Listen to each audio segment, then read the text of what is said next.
Today we're making meatball grinders. Who needs takeout? My grandmother was Sicilian, trust me, we got the goods on the meatballs. Okay, so I'm pretty much prepped here, ready to go. Meatballs are really easy. It's just that people have different misconceptions of what goes into a meatball. Meatballs should be made with beef and beef only. If you're mixing in veal and pork, you're now talking meatloaf. Meatballs should be beef. So, in sauce, you definitely need to have the veal and the pork and the meat. But meatballs are the beef, and they're going to be the best meatballs you've ever tasted. So I've got 2 pounds of grass-fed organic beef, some fresh parsley from my garden, some pecorino romano, because us Sicilians cook with pecorino, some garlic salt, and do not be light with the garlic salt. There's a certain smell that the meatballs need to have, and if you're ever in question, add more garlic salt. A little onion salt, a little Himalayan sea salt, and some fresh ground pepper. And then I have some bread that I soaked in water here. You can use whatever bread you want. You do not need to soak it in milk. Water is fine.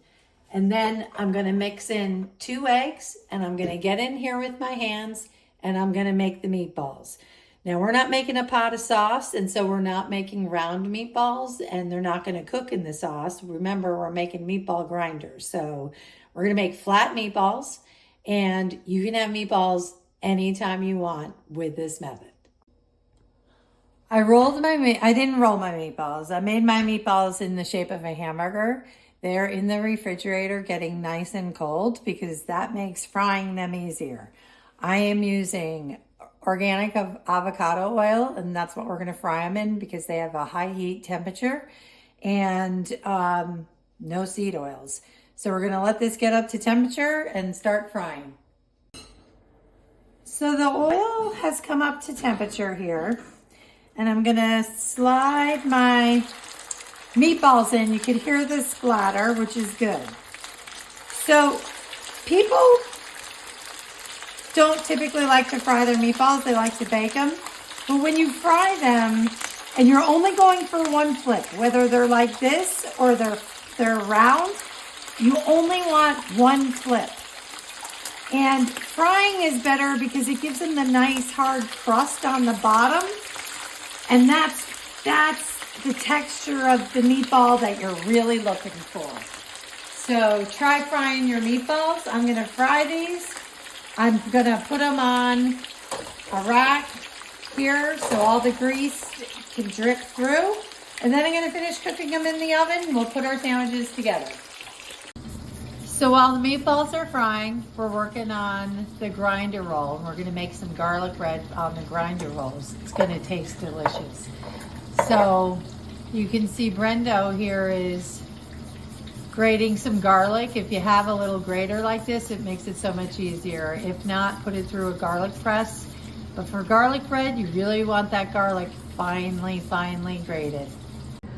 Okay, so we got our melted butter with our beautiful garlic, and we have our rolls here on a baking sheet, and we're just gonna paint all of the rolls, making sure every roll gets butter and garlic on it. Look at all that garlic, oh my God. And then we're gonna sprinkle it with only some oregano, and I'm gonna bake these for about 5 minutes at 350. My meatballs are done, they're fried here. They're going in the oven for about 10 minutes to finish cooking. So we have our meatballs and we have our beautiful garlic bread on our grinder rolls. And I have some sauce here. Okay, this is jarred sauce. I am not used to jarred sauce. I don't use it a lot. I usually make my own. But for times like this, jarred sauce is fine. Just find one with very few ingredients. This is a really good one. And you're gonna take the sauce and you're gonna spread it on your grinder roll, both sides with sauce, okay? And then we're going to take one of these beautiful meatballs. We're taking 2 of them. Put 2 in on the sandwich. Now at this point, if you want to put cheese, fold it up. Bon appetit.